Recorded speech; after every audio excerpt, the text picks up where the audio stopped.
بسم اللہ الرحمن الرحیم۔ السلام علیکم دوستو۔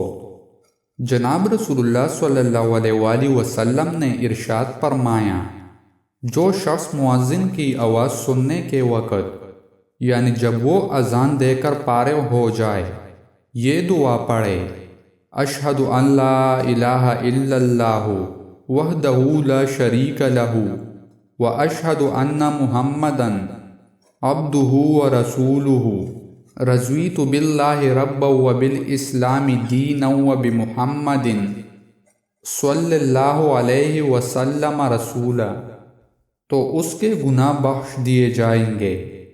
جناب رسول اللہ صلی اللہ علیہ وآلہ وسلم نے ارشاد فرمایا، بلا شبہ اللہ تعالیٰ اگلی صف والوں پر رحمت بھیجتے ہیں، فرشتے ان کے لیے دعائے رحمت کرتے ہیں اور مؤذن کے گناہ معاف کیے جاتے ہیں۔